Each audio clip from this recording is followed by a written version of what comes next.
Isang magandang gabi sa inyong lahat at sa lahat ng mga nakatutok sa inyong YouTube channel. Isa po ako sa mga masusugid ninyong mga tagapakinig at adik na adik sa pakikinig sa inyong numero 1 programa sa YouTube.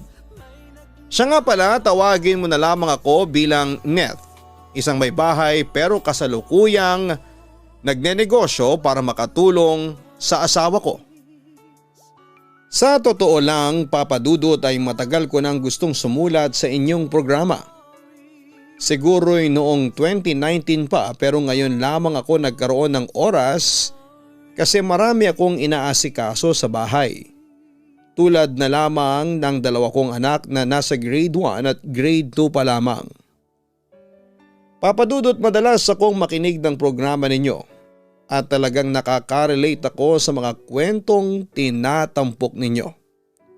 Kaya heto ako, nagpasya na ring sumulat para naman ibahagi ang kwento ko ng buhay at ng pag-ibig. Papa Dudut, meron akong best friend noon, si Belardo, o mas kilala bilang Ardo. Kababata ko siya at masasabi kong siya lamang ang taong ka-close ko noon. Pero lingid sa kalaman noon ni Ardo ay umiibig ako sa kanya. Ang kaso'y mukhang pinanganak na manhid si Ardo at hindi niya maramdaman na mahal ko siya. Tumitingin pa rin siya sa ibang babae at ni minsan ay hindi pumasok sa isipan niya na ligawan ako. Siyempre masakit yon sa akin pero wala akong magawa. Alangan naman kasing ipilit ko ang sarili ko sa kanya kaya nag-decide na lamang ako noon na kimkimin na lamang ang nararamdaman kong espesyal para kay Ardo. Samantala nang sumapit ako sa edad na 23 ay pinagkasundo ako ng mga magulang ko na ipakasal sa anak ng kapartner nila sa negosyo. Siyempre abot langit ang pagtutol ko noon pero wala rin akong nagawa. Kaya si Ardo ang naging kasama ko noon sa frustrations ko sa mga magulang ko. Neth, anong ginagawa mo rito sa labas ng bahay ninyo? Teka, bakit ka umiiyak? Tanong sa akin ni Ardo habang nakita niya akong umiiyak sa labas ng bahay namin. Sa kabilang banda ay nahiya naman ako sa aking kaibigan at nagpahid kaagad ng luha. Wala ito, Ardo. Wala ito, ang sabi ko sa kanya, pretending na okay lamang ang lahat. Anong wala? Umiiyak ka eh. Neth, handa kitang tulungan, magkaibigan tayo. Wika niya sa akin at pagkatapos ay nagpasya na siyang samahan ako. Ardo, ikakasal na ako, pag-amin ko sa kanya. Nagulat naman siya sa ibinalita ko sa kanya. Ikakasal ka na? Kanino? Agad naman akong sumagot. Kay Luigi. Pinagkasundo ako ng mga magulang ko. Ardo, ayaw kong maikasal sa lalaking hindi ko naman mahal. Insist ko sa kanya. Bakit nila ginawa yun sa'yo? Wika niya habang nakikisimpatya sa akin. Matagal na pala akong pinagkasundo ng mga magulang ko at mga magulang ni Luigi bilang pagtanaw daw ng utang na loob sa isa't isa. Bukod doon ay kaya nila gusto kaming maikasal para sa ikagaganda ng negosyo ng 2 pamilya. Ang kwento ko pa sa kanya. Ardo, anong gagawin ko? Hindi ko mahal si Luigi. Malaking problema nga yan. Hindi ko naman maipapayo sa iyo na tumakas ka kasi ayaw ko namang mapahama ka. Ardo, pwede ba akong tumira sa inyo? Gusto kong sumama sa iyo. Pakiusap ko na lamang sa kanya. Neth, pasensya na pero hindi po pwede. Siguradong magagalit sa akin ang mga magulang mo. Nag-aalala niyang tugon sa akin. Anong gusto mong gawin ko?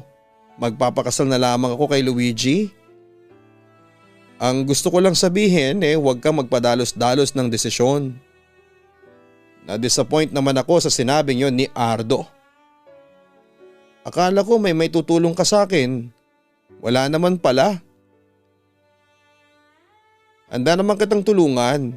Ang sa akin lang, pag-isipan muna natin ang gagawin natin. Ang sabi na lamang niya sa akin. Ardo, alam mo ba bakit hindi ko kailanman makukuhang mahalin si Luigi? Mahal kasi kita, pag-amin ko. Nakita ko namang nagulat si Ardo sa aking sinabi. Ha? Anong sabi mo? Mahal mo ako? Tumango naman ako bilang sagot sa kanyang tanong. Matagal ko nang tinatago ito, Ardo. Handa akong talikuran ng lahat kahit na ang mga magulang ko para sa iyo. Ang sabi ko pa sa kanya. Matagal na nanaig ang katahimikan sa aming dalawa, Papa Dudut, hanggang sa narinig ko siyang huminga ng malalim. Neth, hanggang kaibigan lang ang turing ko sa iyo. Ang sabi ni Ardo na siyang nagpadugo ng aking puso. Mahal kita, Neth, pero bilang kaibigan lang. I'm sorry, dagdag pa niya. Papa Dudut, masakit sa akin na matapos akong magtapat ng pag-ibig kay Ardo ay tatanggihan lamang niya yon. Napagalaman ko rin mula sa mga tsismosa kong kaibigan na ikakasal na rin pala ang best friend ko sa ibang babae na nagngangalang Gemma. Masakit sa puso, Papa Dudut, para tuloy pinagsakluban ng langit at lupa ang sarili ko sa mga nalaman ko sa kanya. Samantala, dahil sa hindi naman ako mahal ni Ardo ay nagpasya na lamang ako noon na sundin na lamang ang utos ng mga magulang ko. Napakasalan si Luigi. Kaya sa araw ng kasal namin ay kimkim ko ang sama ng loob sa mundo. Are you okay? Tanong sa akin ni Luigi. Sa lahat kasi ng mga tao sa wedding reception namin ay ako lang yata ang hindi masaya. Okay lang ako. Tipid kong sagot sa kanya. Masama lang ang pakiramdam ko pero wag mo na akong alalahanin pa. Ang sabi ko sa kanya. Huminga naman ng malalim si Luigi bago nagpatuloy. Neth, alam kong hindi ka masaya sa kasal natin ngayon pero sana ihayaan mo kong patunayan sa iyo na kaya kong maging mabuting asawa sa iyo. Napatingin ako kay Luigi. Hindi ako nagsalita sa mga sinabi niya sa akin. Neth, pumayag akong maikasal sa iyo hindi dahil sa ikabubuti ng negosyo ng mga magulang natin, kundi dahil mahal kita. Alam kong matagal pero umaasa ako na matututunan mo rin akong mahalin, ang wika niya. Dahil sa labis na usig sa akin ng konsensya ay nagpasya akong magpaalam muna sa kanya para tumuloy sa restroom. Pagdating doon ay doon ko ibinuhos ang aking sama ng loob. Napaiyak ako sa labis na pagdadalamhati sa aking sinapit. Wala na akong pakialam na sumabog pa ang makeup ko sa mukha dahil ano pang saysay na magmukha akong maganda sa araw ng kasal ko kung bangungot naman ang kasunod nito. Hanggang sa nagring ang aking cellphone. Pagkakita ko sa screen ay si Ardo ang tumatawag. Agad ko yung sinagot kahit na umiiyak ako. O Neth, bakit ka umiiyak? Araw ng kasal mo ngayon ha? Concern na wika ni Ardo sa akin. Paanong hindi ako magiging masaya? Samantalang kinasal ako sa taong hindi ko mahal. Sagot ko sa kanya. Bakit wala ka sa kasal namin? Kanina pa kitang hinahanap, alam mo ba yon? Narinig kong nagbuntong hininga siya sa kabilang linya. Pasensya ka na kung hindi ako nakapunta. Sa tingin ko kasi mas mabuti na yung wala ako dyan kesa masira pa ang kasal ninyo ni Luigi. Ardo, ikaw ang mahal ko. Ikaw dapat ang pinakasalan ko. Tahasang sabi ko sa kanya. Hindi ka magiging maligaya sa akin, maniwala ka. Si Luigi ang lalaki para sa iyo. Ngunit hindi pa siya tapos na magsalita nang magpasya akong putulin yon. At paano mo naman nasabi yan? Hindi Ardo, hindi si Luigi yung lalaking magpapasaya sa akin. Ikaw lang. Naikasal na kayo. Tanggapin mo na lang. Mahinang wika niya. Akala ko ba kaibigan kita? Bakit hindi mo ko tinutulungan? Bakit mo ko hinahayaang malagay sa miserabling buhay na ito? Sabi ko sa kanya na may sama ng loob. Makakabuti sa iyo ang paglayo ko. Maniwala ka sa akin. Siya nga pala, pagkatapos mo, kami naman ni Gemma ang ikakasal. Sa Oktubre na ngayong taon. Lalo ako nanlumo sa mga sinabi niya. Ang swerte naman pala ni Gemma kung ganun. Ikaw rin naman kay Luigi, swerte ka din. Neth, buksan mo lang ang puso mo sa asawa mo. Alam ko na magiging mabuting asawa sa iyo si Luigi. Mahal na mahal ka niya. Yon ang huling sinabi niya sa akin bago naputol ang tawag. Pagkatapos noon ay nagpatuloy ako sa pag-iyak sa loob ng restroom. Sa totoo lang ay ginusto ko nang magpakamatay ng araw ng kasal ko. Pero hindi natutuloy sa tuwing naiisip ko ang Diyos. Papa Dudut, isa yon sa mga hindi ko makakalimutang eksena na talagang nagpasakit ng dibdib ko. Masakit pala sa pakiramdam na nire-reject ng taong mahal mo. Kaya walang araw at gabi akong hindi umiiyak dahil lamang doon. Samantala naging miserable ang buhay ko noon sa piling ni Luigi. Hindi naman niya ako sinaktan o pinagmalupitan pero naging seloso siya. Masasabi ko namang naging miserable ako noon kasi hindi ko masikmura na kasama ko ang isang lalaking hindi ko naman mahal. Papa Dudut, kahit na nagpapakita ng kabaitan sa akin si Luigi ay hindi ko pa rin siya makuhang mahalin. Palibhasa kasi ay si Ardo lamang noon ang kaisa-isang lalaki na umuukupaan ng puso ko. Samantala kahit na may kanya-kanya na kaming pamilya ni Ardo ay patuloy pa rin pinagtatagpo ng tadhana ang mga landas naming dalawa. At sa paglipas ng 5 taon ay mas lalo kong minahal si Ardo kesa sa sarili kong asawa. Kumusta naman kayong dalawa ni Luigi? Tanong sa akin ni Ardo nang minsang magkita kami sa isang restaurant. Eto, araw-araw nagluluksa ako. Malungkot na sagot ko sa kanya. Nag-away kaming dalawa nung isang gabi kaya heto, nagpapalipas ako ng sama ng loob. Pagpasensyahan mo na ako kung itatanong ko to ha, pero bakit ba kayo nag-away? O sisa niya sa akin. Marami kaming pinagkatalunan. Pera, negosyo, pati yung hindi namin pagkakaroon ng anak. Bukod pa dun napaka-seloso ni Luigi, sumbong ko. Paano hindi magsiselo si Luigi hindi mo yata pinaparamdam sa kanya na mahal mo siya. Neth, kailangan ni Luigi ng pagmamahal mula sa iyo. Sana wag mo namang ipagkait yun sa kanya. Payo naman niya sa akin. Ewan ko ba kung bakit hindi ko makuhang mahalin si Luigi? Malungkot kong balik sa kanya. Magli5 taon na kayong kasal ni Luigi pero hanggang ngayon ay hindi mo pa rin siya makuhang mahalin? Ano bang puso meron ka, Net? Ardo, kahit na 5 years nang nakakaraan at kahit na may kanya-kanya tayong pamilya, mahal pa rin kita. Pag-amin ko sa kanya na siya namang kinagulat ni Ardo. Neth, halos walang salitang lumalabas sa bibig niya.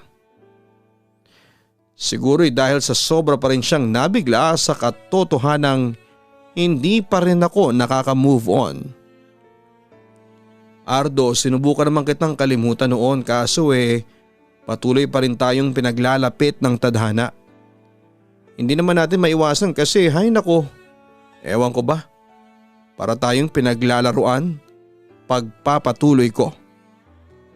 Kung sa bagay, kahit na nung iwas ko sa iyo palagi tayong nagkukrus ng landas. Tulad ngayon. Pero Neth, kahit pagbali-baliktaran man natin ang mundo, hindi na pwedeng maging tayo. Una, may kanya-kanya tayong pamilya. Bukod pa doon ay wala akong nararamdamang espesyal para sa iyo. I'm sorry Neth pero kung magpapatuloy kang ganyan, lalayo ulit ako sa iyo. Pagtatapos niya at akmang tatayo na siya sa kanyang kinakaupuan nang pigilan ko siya. Ardo, please. Ayaw kong sirain ang relasyon ninyo ng asawa mo. At higit sa lahat ay ayaw kong masira ang relasyon namin ni Gemma. Neth, Huwag na nating ipilit pa ang alam nating hindi na po pwede. Insist niya sa akin. Ardo, anong magagawa ko? Tawagin mo man akong siraulo pero yun talaga eh. Ikaw ang mahal ko, hindi si Luigi, na ibulalas ko. Napatingin lamang sa akin si Ardo at huminga ng malalim. Aalis na ako. Hindi pala dapat akong sumasama sa iyo. Patawarin mo ako, Neth, pero hindi kita mahal. Sana'y matauhan ka na sa kahibangan mo. Ang sabi pa niya sa akin bago tuluyang naghiwalay ang aming landas. Papadudod sa pagkakataong yon ay muli na naman akong nakatikim ng rejection mula kay Ardo. Masakit sa akin yun pero anong magagawa ko?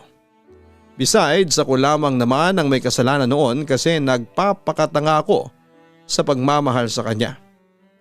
Alam ko na marami sa mga listeners ninyo, Papa Dudut, ang maaasar sa akin kasi pinagpipilitan ko pa ang isang bagay na alam ko namang hindi na para sa akin. Oo, maaring hibang ako pagdating kay Ardo pero nagmamahal lamang ako. At kahit sino namang tao magiging hibang kapag tinamaan ng pag-ibig. Papa Dudut, kahit na alam kong isang malaking katangahan ang ginagawa ko ay naghintay pa rin ako noon kay Ardo. Umaasa ako na darating din ang oras na makukuha rin niya akong mahalin. Papa Dudut, nagpatuloy ako sa pagmamahal kay Ardo pero sa kabila ng pagmamahal ko sa kanya ay patuloy niya akong binabaliwala. Madalas na rin niya akong iwasan noon na siya namang nagpasakit ng husto sa damdamin ko. Samantala ay nagpatuloy ako sa panlalamig sa asawa ko pero lingid sa kalamang ko noon ay sobra na palang nasasaktan si Luigi sa ginagawa ko kaya isang araw ay bigla na lamang niya akong hinarap. Neth, mag-usap nga tayo, ang sabi sa akin ni Luigi. Ano bang pag-uusapan natin? Seryoso kong balik sa kanya. Ano pa ba ang kulang sa akin ha? Ano pa ba yung mga hindi ko na ibibigay sa iyo? Neth, ano ba ang dapat kong gawin para mahalin mo lang ako? Tanong niya sa akin, Papa Dudut. Neth, for 5 years. Umaasa ko na isang araw ay mamahalin mo rin ako. Na isang araw ay makakalimutan mo na si Belardo. Matagal ko nang nakalimutan si Ardo. Pagsisinungaling ko. Pero agad na kinontra yon ng asawa ko. Sinungaling, Neth. Hindi ako pinanganak kahapon lamang. At hindi rin ako pinanganak na manhid. Alam ko na hanggang ngayon si Belardo pa rin ang mahal mo. Please Luigi, huwag na nating pagtalunan pa si Ardo, ang sabi ko sa kanya. Pero hindi tumigil noon ang asawa ko. Ano bang meron si Ardo na wala ako ha?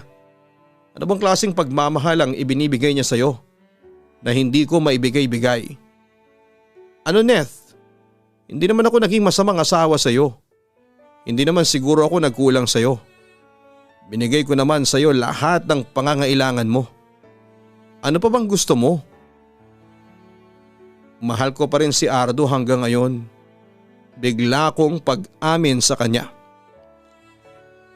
So totoo nga ang matagal ko nang hinala. Sa puntong yon ay hindi na napigilan ni Luigi ang umiyak. Agad naman ako nakaramdam ng konsensya. Luigi, huwag ka nang umiyak. Alam mo Neth, isa lang naman ang gusto ko sa buhay ko, ang makita kang masaya. Kaso sa 5 taon nating pagsasama bilang mag-asawa, hindi ko nakitang naging masaya ka sa piling mo. Alam mo ba dahil doon ay galit na galit ako sa sarili ko? Kasi pakaramdam ko ay napakawalang kwentang tao ko. Kasi hindi masaya sa akin ang asawa ko.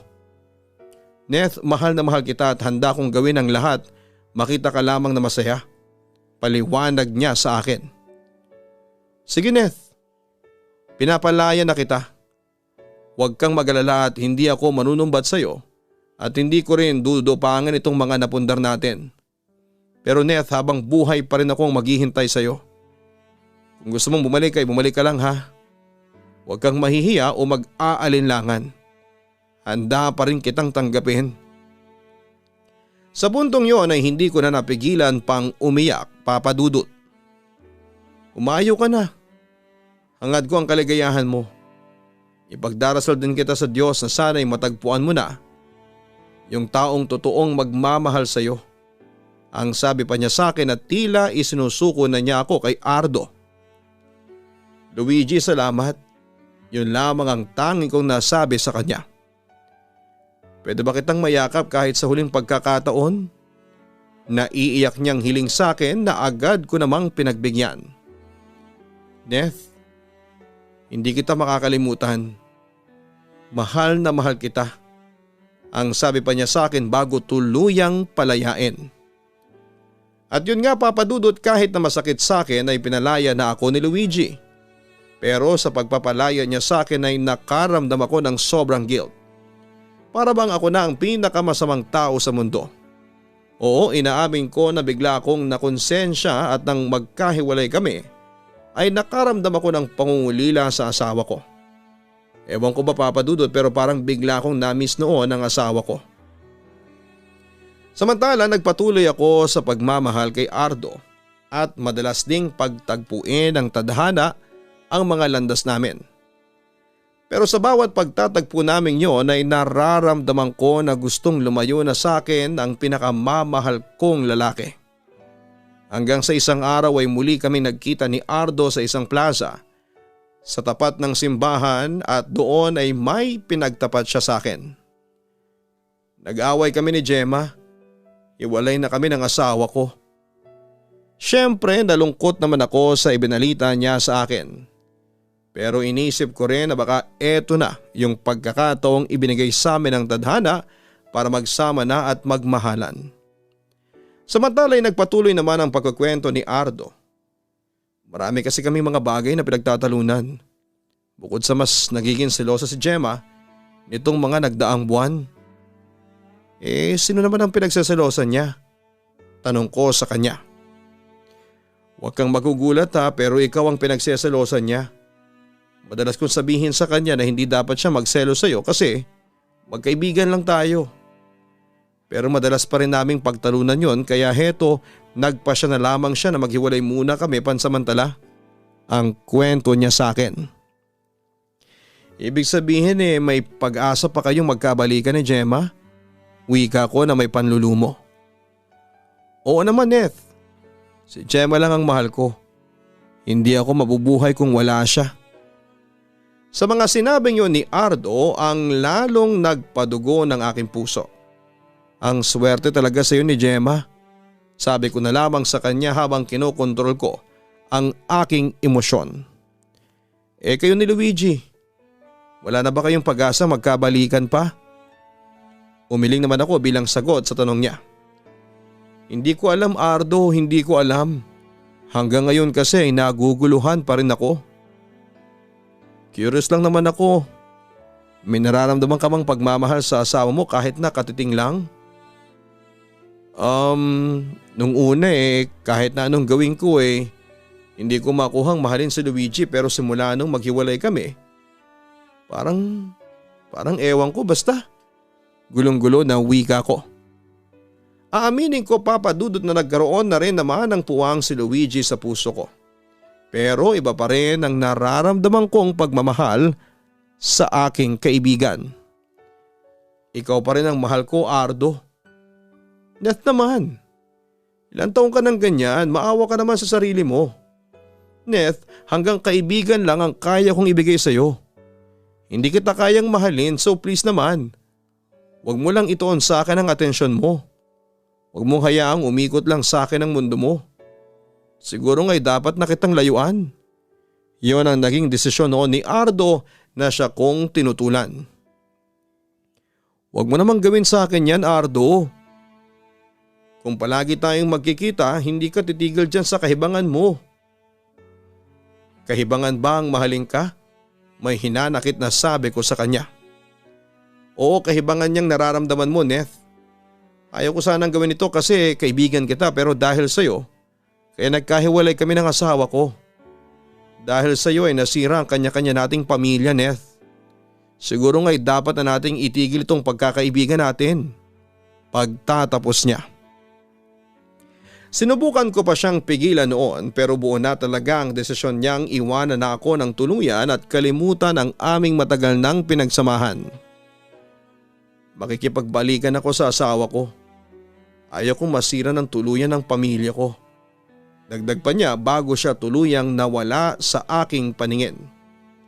Papadudot, yun na ang huli naming pagkikita dahil madalas na akong iwasan noon ni Ardo hanggang sa tuluyan na siyang hindi nagpakita sa akin. Simula noon ay wala na akong nabalitaan pa tungkol sa kanya. Siyempre masakit yon sa part ko at madalas ko siyang iyakan. Pero papadudot, inakala ko noon na wala na akong pag-asang makamove on. Pero nagkamali ako dahil pagkalipas ng 1 taon ay tuluyang ko ring nakalimutan si Ardo. Siguro dahil na rin sa naaawa sa akin ng Diyos kaya tinulungan niya akong makabangon. Samantala kasabay ng pag-move on ko kay Ardo ay siya namang pagtibok ng puso ko kay Luigi. Simula kasi nang maghiwalay kami ng asawa ko ay matyaga siyang naghintay sa akin. Umaasa kasi noon ang asawa ko na isang araw ay babalik ako sa kanya. Samantala nang ma-realize kong mahal ko na ang asawa ko ay nag-decide kagad akong bumalik sa kanya. Luigi, I'm sorry. I'm sorry kung sinaktan kita. Wika ko sa kanya noong nag-decide akong puntahan siya sa kanyang tinutuluyang bahay. Matagal na kitang pinatawad, mahal ko. Alam mo masaya ako ngayon kasi bumalik ka na. Ang sabi sa akin ng aking asawa na halatang masayang masaya sa aking pagbabalik. Alam mo ba, sa loob ng 1 taon simula na maghiwalay tayo, marami akong na-realize. Marami akong natutunan. Isa na doon yung katotohanang mahal na pala kita. Luigi, oo. Nung una talaga ay hindi kita minahal kasi nakatuon lang kay Ardo ang atensyon ko. Pero nung naghiwalay tayo ay inaamin ko. Masyado akong nakonsensya sa ginawa ko sa iyo.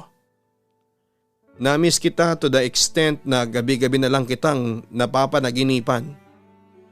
Oo, mas mahal ko noon si Ardo pero hindi ko alam na unti-unti na kitang minamahal. Luigi, sa pagkakataong ito ay buo na ang loob ko. Ikaw talaga ang mahal ko at hindi na si Ardo. Paglalahad ko sa kanya. Sa puntong yun ay hindi na napigilan pa ni Luigi na umiyak sa harapan ko dahil sa sobrang saya. Neth, sa wakas ay minahal mo na rin ako. Naging bulag ako sa pagmamahal ko kay Ardo for almost 7 years. Pinahirapan ko ang sarili ko sa kakahintay sa pagmamahal niya sa akin. Umasa lang ako sa wala. Nangihinayang ako sa mga taong sinayang ko sa paghihintay kay Ardo. Kasi sa loob pala ng 7 years na yon ay pwede pala akong maging masaya. Kasi meron palang isang lalaki na tunay na nagmamahal sa akin. Kung binuksan ko ang puso ko sa iyo at sinubukan kong mahalin ka ng mas maaga, siguro'y masayang masaya na ako. Ang laki kong tanga, Luigi. Pagpapatuloy ko habang sising-sisi sa mga pagkukulang ko sa aking asawa. Huwag ka mang hinayang sa 7 years na yon. Pwede ka pa namang bumawi ngayon eh. Sa puntong yun ay ngumiti na sa akin ang aking asawa. Pinunasan ko naman ang mga luha na tumutulo sa kanyang mga mata. Luigi, sana'y hayaan mo akong bumawi sa iyo. Nangangako ko sa iyo ngayon na hindi ko nasasayangin pa ang pangalawang pagkakataon na sumaya ulit ako sa buhay ko. Hindi na kita ipagpapalit sa iba. Hindi na kita iiwan pa, Luigi. Yun ang pangakong binitawan ko sa kanya.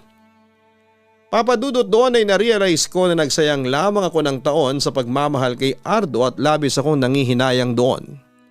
Sa loob kasi ng maraming taon ay nagpakatanga ako sa pag-ibig. Inilugmo ko ang sarili ko sa kalungkutan samantalang pwede naman pala akong sumaya sa piling ni Luigi. Kaya pinangako ko noon sa sarili ko na babawi talaga ako kay Luigi at sisikapin kong maging mabuting asawa sa kanya.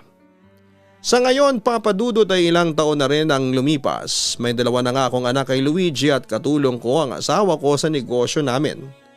Tuluyan ko nang nakalimutan si Ardo at bahagi na lamang siya ng nakaraan ko na wala na akong balak pang balikan. Nakatuon na lamang ang atensyon ko sa asawa at mga anak ko.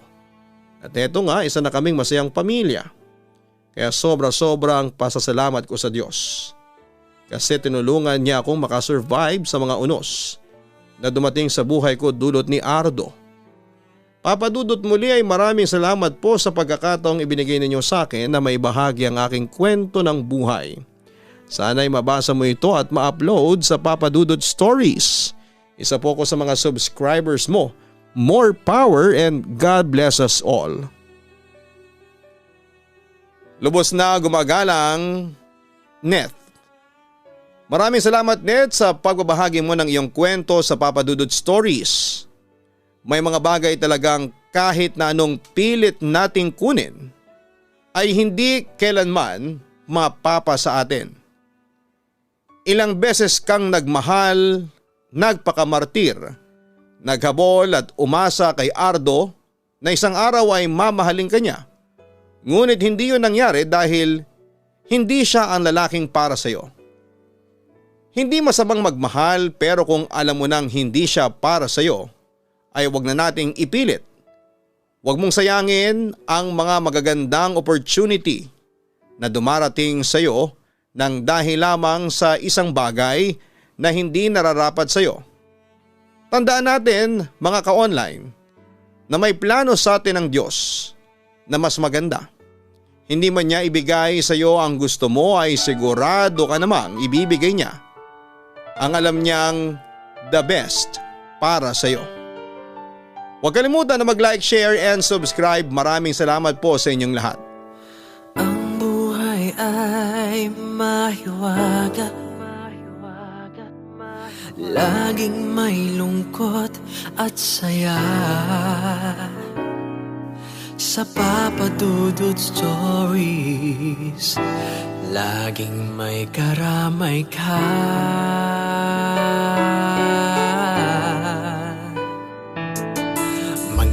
Problemang kaibigan,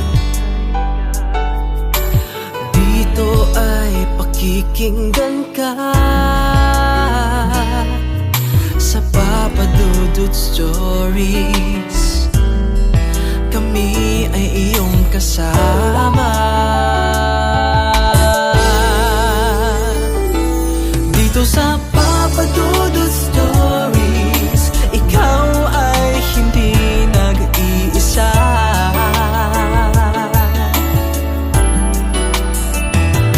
Dito sa Papa Dudut Stories, may nagmamahal sa'yo.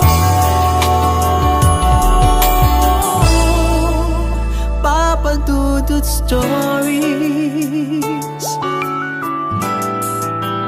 Papa Dudut Stories.